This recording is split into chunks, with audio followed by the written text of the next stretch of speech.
Ripple has been ordered by a US court to pay a $125 million penalty, and XRP fans are ecstatic. And no, it's not because they hate money.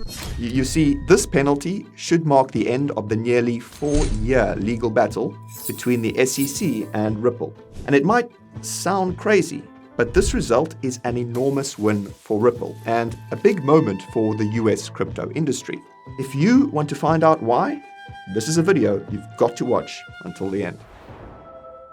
I'll start by refreshing your memory on the background of the SEC's lawsuit, but if you're already up to speed, check out the timestamps down below to find exactly what you're looking for.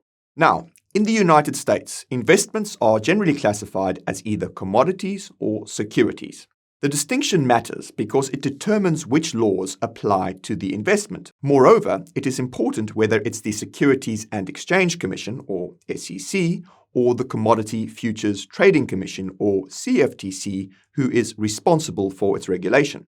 In US law, the term security has a very specific definition. It's an investment of money in a common enterprise with a reasonable expectation of profits from the efforts of others. If an investment does not meet all of these criteria, then for regulatory purposes, it is treated as a commodity. This rule hasn't been updated since 1946, and there is much controversy about its application to crypto. It's a bit of a square peg in a round hole situation. The mid-century commodity and securities laws were not designed with crypto in mind, and they may not be best suited for its regulation. In recognition of this fact, many governments around the world have introduced crypto-specific regulatory frameworks. For some reason, though, the US has not done this, creating a vacuum where nobody knows exactly which rules the crypto industry should follow. The SEC insists that most cryptos are securities, and as such, it has appointed itself as the cop on the crypto beat. It has spent the last few years suing all the biggest names in the US crypto industry for alleged violations of the Securities Act of 1933. Time flies. Most cases have ended with a settlement, meaning, of course, that the target yields to the SEC's demand and pays a penalty. This is the preferred outcome for the SEC because it doesn't have to explain before a court the legal basis, merits, or even logic behind its enforcement actions, and no precedent favorable to the crypto industry can ever be set. In other words, it can act with impunity. The SEC's regulation by enforcement has had a chilling effect on the US crypto industry. Many of the biggest names in crypto now have no presence in the US for fear of being hit with some vexatious SEC enforcement action. Not many of the SEC's targets have pockets deep enough to seriously challenge it in court. Ripple, on the other hand, well, they have money coming out of their ears, and they refused to fold when the SEC sued it in 2020. The SEC alleged that Ripple's sales of XRP in the US constituted an offering of unregistered securities. For this transgression, the SEC sought to bleed Ripple dry with a $2 billion penalty. This included more than $876 million in disgorgement and more than $198 million in interest, along with an $876 million civil penalty. When Ripple decided to stand and fight the agency in court, it raised hopes that a legal precedent might be set in the US, settling once and for all whether cryptos are securities or commodities. This is one of the reasons why this case has been such a big deal, not only for Ripple and XRP, but the broader crypto community. But if you saw our last video on SEC v Ripple, linked over here, you'll know that the regulatory implications of the case are not quite this straightforward, and what goes for XRP may not go for other cryptos. You'll soon see what I mean. But first, if you're enjoying this video so far, go ahead and smash the like, subscribe, and notification bell. You'll give this video a boost and be able to catch our next upload before anyone else. Bro Crypto Podcast. Okay, welcome to the Bro Crypto Podcast. I'm Chadimus Maximus, go by MaxChad100 on Twitter. And I am Gigadick, the dude with the biggest P&L in all of crypto. Bro, say what? My P&L is 100% bigger than yours. Bro, please. I was longing Doge and drinking neat Belvedere while you were still spot buying BTC on Mount Gox, bro. Bro, you're still driving a 2020 Aventador. Where's your Bugatti at? Bro, when bonk hits $1, I'm gonna be rocking a super yacht while you're still stuck in traffic, bro. The Bro Crypto podcast is sponsored by the Coin Bureau deals page. If you're looking for trading fee discounts of up to 70% and sign-up bonuses of up to $100,000 and amazing discounts on hardware wallets, then don't be a bro, be in the know, and check out the link in the description below. And now, back to the show. Bro Crypto Podcast. Bro. Bro. Bruh. Bro. Bro. Bro! On the 13th of July last year, Judge Annalisa Torres issued a landmark summary judgment in SEC v. Ripple, holding that Ripple's OTC sales of XRP to institutional investors were unregistered securities offerings. But its secondary sales of XRP on exchanges were not. On the classification of XRP per se, Judge Torres explicitly said that the XRP coin itself is not a security, but she also denied Ripple's request that she classify it as a commodity. So, the XRP coin itself is neither a commodity nor a security, but depending on the circumstances, sales of XRP can be securities transactions. If this sounds confusing, well, that's because it is. Judge Torres' determination that the same financial instrument can be a security under some circumstances and a non-security under others was highly unorthodox. It raised as many questions as it answered and suggests that the SEC is stretching the definition of security to its absolute limits. Judge Torres' ruling that secondary sales of XRP on exchanges were not security transactions looked like a major win for other cryptos traded on exchanges. However, she later emphasized that she did not hold that security sales of cryptos on exchanges could never constitute securities transactions. Instead, she focused only on the specific facts presented by Ripple's programmatic sales to institutional investors. This sounds like she was reluctant to set a precedent one way or the other, and importantly, she leaves the door open for the SEC to find some new way to allege that secondary sales of other cryptos on exchanges are securities offerings. On the 7th of August, Ripple was finally handed its punishment for its sales of XRP to institutional investors. Judge Torres gave Ripple 30 days to pay a $125 million civil penalty, and this was calculated based on the 1,278 offending transactions made by Ripple. Now, when I hear the words $125 million penalty, the first word that comes to mind is wrecked. But apparently, this is not the case for Ripple, whose chief legal officer, Stuart Alderotti, gladly accepted the ruling and said the company will pay in cash from its balance sheet. Well, we're glad to see that Ripple's finances are so healthy. In addition to the $125 million penalty, the case has already cost Ripple more than $150 million in legal fees. This forced the company to repurchase its entire $200 million Series C funding round. Last year, Ripple dropped $250 million to buy crypto custody firm Metaco, and its expenditures so far this year include $500 million share buyback program, as well as the acquisition of a digital assets platform Standard Custody and Trust company for an undisclosed sum. To be casually spending money like this with such frequency suggests that the company is doing very well indeed. And earlier this year, CEO Brad Garlinghouse claimed that Ripple held over $1 billion in cash and over $25 billion worth of crypto, mostly XRP, on its balance sheet. Thank goodness for XRP.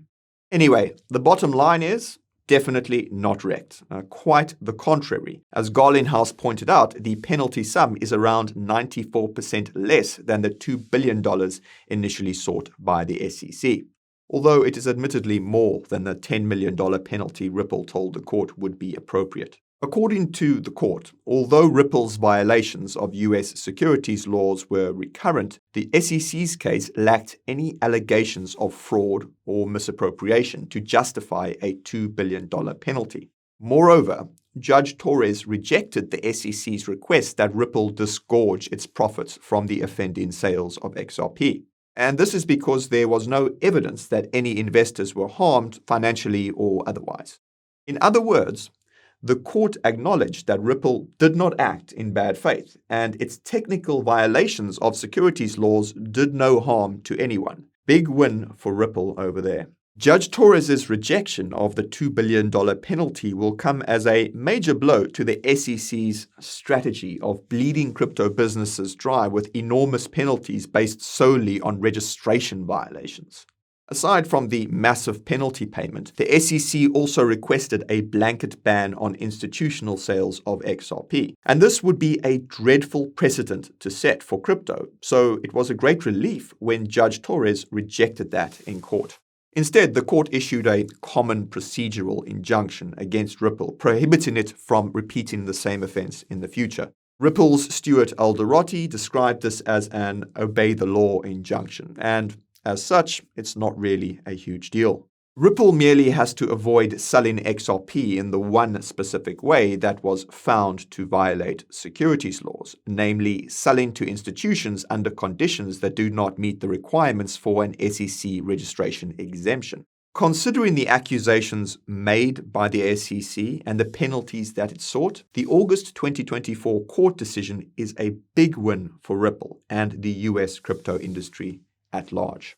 However, we may not have heard the end of the SEC v. Ripple just yet. Both parties now have until the 6th of October to lodge an appeal. Ripple has given every indication that it accepts the result and will not appeal. An appeal from the SEC, however, well, that appears all but guaranteed. In fact, the SEC was trying to appeal before the trial was even over. In August 2023, it requested an interlocutory appeal to challenge Judge Torres' summary judgment decision. As the case was still ongoing, this was a bit of a long shot, and the court denied that request in October. In doing so, the court also rejected a claim by the SEC that Judge Torres' decision had precedential value over the other pending litigation brought by the SEC. It was then that Judge Torres emphasized that the court didn't hold that the sales of cryptos on exchanges can never constitute securities transactions, but only that they did in this particular case. This means that exchanges are not off the hook because Judge Torres has left the door open for the SEC to recycle its argument that secondary sales of cryptos on exchanges are securities transactions in other cases. Anyway, the SEC has since characterized Judge Torres' ruling as an outlier that shouldn't be followed. And now that the court has given them another shot at challenging this ruling, they are very likely to take it. It's hard to say whether an appeals court would uphold Judge Torres' unorthodox ruling that the same financial instrument can be a security under some circumstances and a non-security under others. At the time of shooting this video, no appeals have been lodged, and Judge Torres' 2023 ruling still stands. But let's see what impact it has had on crypto so far. The first thing that you should know is that Judge Torres' ruling doesn't actually have binding authority over any other case. This could change if an appeal by the SEC results in the Second US Court of Appeals adopting the ruling itself. But for the moment, its power as precedent is somewhat limited. However, this hasn't stopped other judges citing the ruling in other cases brought by the SEC. For example, in July of this year, the federal judge presiding over the SEC's lawsuit against Binance dismissed charges tied to secondary sales of BNB and Binance's Simple Earn product, citing the summary judgment in SEC v. Ripple, of course. This was encouraging, but at the same time, the judge allowed most of the SEC's other charges against Binance to proceed. These include charges for the BNB ICO and ongoing sales of BNB, BNB Vault, staking services, failure to register, and fraud. It's a reminder that SEC v. Ripple is no silver bullet. Even if the Ripple case concluded with a binding precedent that says that secondary sales of crypto on exchanges are never securities, the SEC has plenty of other angles of attack. For example, if you saw our last video on SEC v Ripple, you'll know that the SEC is drawn to ICOs and staking like a shark to blood in the water. And you'll also know that XRP is an outlier among altcoins because it never had an ICO and its consensus mechanism doesn't involve staking. For this reason, Ripple's victory against the SEC is not likely to take the regulatory heat off of any crypto that had an ICO or is proof of stake, or, God forbid, both. For evidence of this, look no further than the SEC's new lawsuit against MetaMask developer Consensus over its staking services. More on that case in a moment. For now, the outcome of SEC v Ripple is a victory that is material for Ripple, but mostly symbolic for crypto. This is no surprise because what the US crypto industry really needs is clear rules written in law, rather than cobbled together piecemeal in court.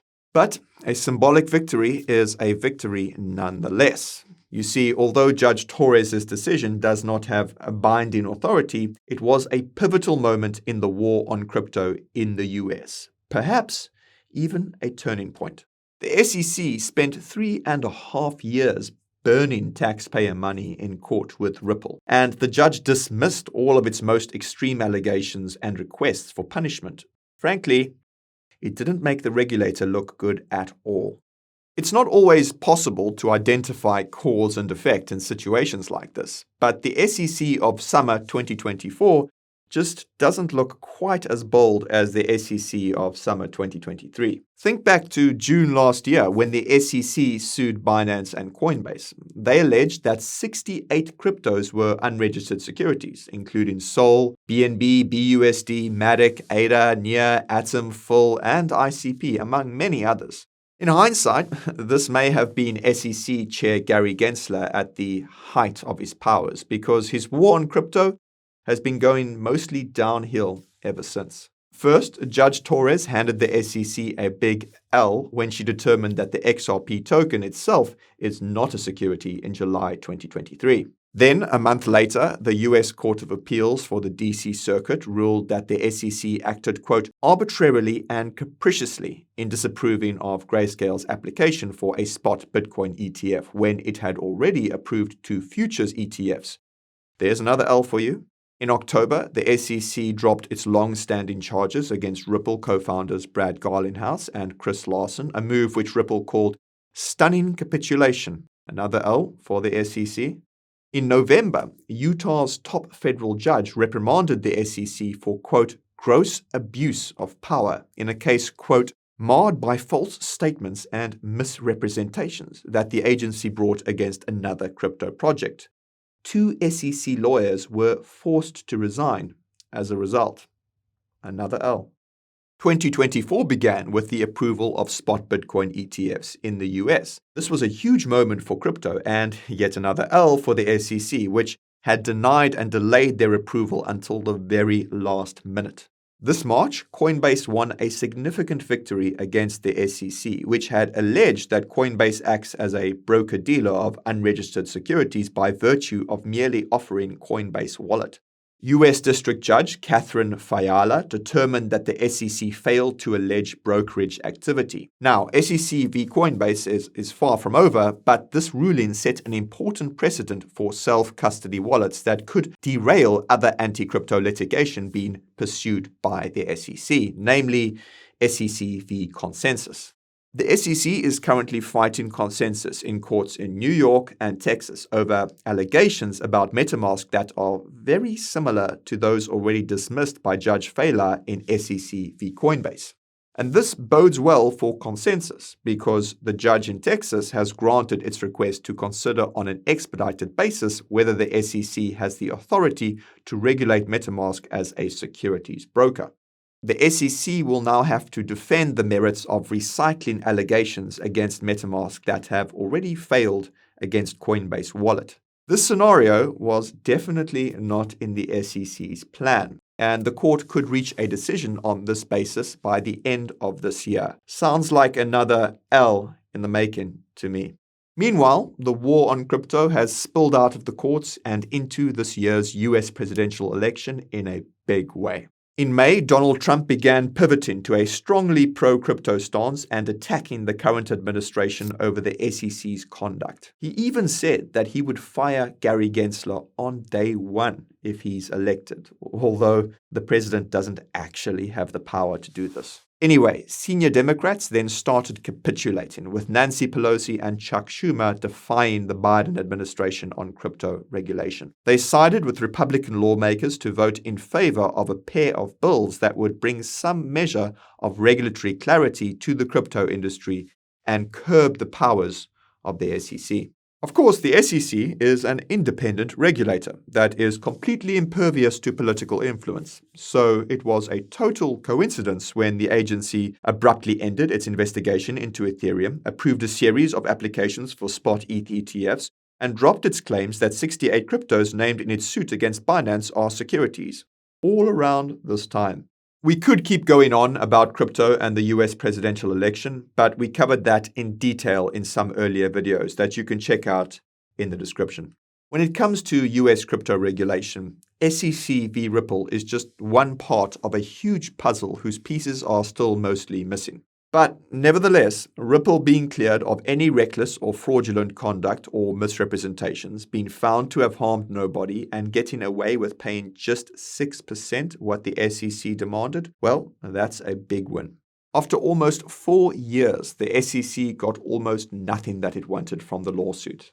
Unless they can overturn Judge Torres's 2023 ruling on appeal, the agency has lost face yet again, and its war on crypto seems to be running out of steam. Ripple always said that it was fighting this lawsuit on behalf of the US crypto industry, and its lawyers deserve a round of applause for taking the SEC down a peg.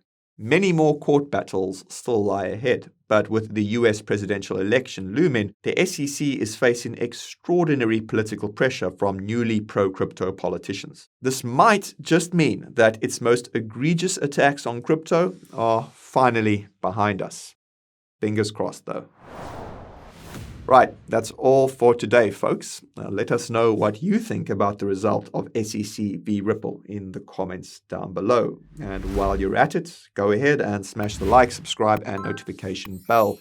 It'll give this video a boost and put you next in line for our next video. As always, thank you very much for watching, and I'll see you in the next one. Nick, signing off.